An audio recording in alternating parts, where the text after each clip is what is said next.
গত কয়েকদিন ধরে আবারও বাড়ছে হামের সংক্রমণ। এমনকি হামের উপসর্গে গতকাল দ্বিতীয় সর্বোচ্চ 10 শিশুর মৃত্যুর খবর জানায় স্বাস্থ্য অধিদপ্তর। হাম সংক্রমণের খবর জানাতে এই মুহূর্তে রাজধানীর শ্যামলীর বাংলাদেশ শিশু হাসপাতালে আছেন স্টাফ করেসপন্ডেন্ট আরাফাত ইসলাম। সেখান থেকে সরাসরি যুক্ত হচ্ছেন তিনি। আরাফাত, হাসপাতালগুলোতে হাম সংক্রমণ ও চিকিৎসার সম্পর্কে কি তথ্য আছে আপনার কাছে? সংক্রমণ কমার পরে কিন্তু আবার ফের আমরা দেখতে পাচ্ছি যে সারা দেশে হামের যে সংক্রমণ পরিস্থিতি সেটি কিন্তু আবার ভয়াবহ আকার ধারণ করেছে।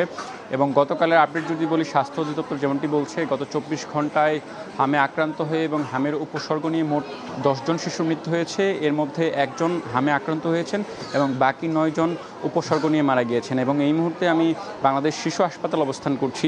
এখানকার তথ্য অনুযায়ী গত 24 ঘন্টায় নতুন করে 21 জন হামাক্রান্ত শিশু এখানে ভর্তি হয়েছে এবং এখানে 2টি ওয়ার্ড মিলে মোট 89 জন শিশু ভর্তি রয়েছে। এবং গত 24 ঘন্টায় হামে আক্রান্ত হয়ে এবং উপসর্গ নিয়ে মোট 2 জন শিশুর মৃত্যু হয়েছে বলে আমাদেরকে হাসপাতাল কর্তৃপক্ষ জানিয়েছে।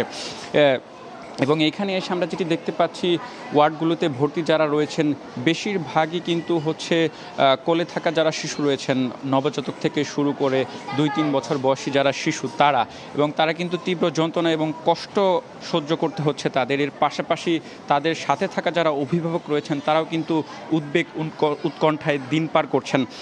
এবং বিশেষজ্ঞরা যেমনটি বলছেন যে সামনের দিনগুলোতে হামে আক্রান্তের সংখ্যা কিছুটা কমে আসলেও কিন্তু যেটি মৃত্যুর হার সেটি কিন্তু বাড়ার একটি শঙ্কা রয়েছে।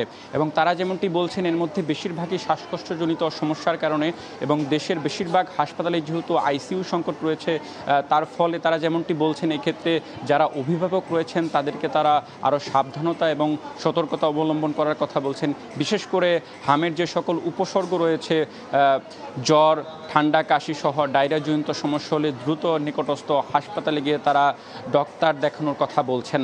এবং এখন পর্যন্ত আমরা যেটি জানতে পেরেছি যে হামের যে উপসর্গের যে বিষয়, টিকার যে বিষয়টি, সেটি সরকার পক্ষ থেকে কিন্তু ব্যবস্থা নেওয়া হয়েছে এবং খুব শীঘ্রই সারা দেশে হামের যে টিকার যে কার্যক্রম সেটি আরও জোরালোভাবে পরিচালনা করা হবে এমনটাই আমরা জানতে পেরেছি। এখন পর্যন্ত এই ছিল আমার কাছে হামের সবশেষ আপডেট।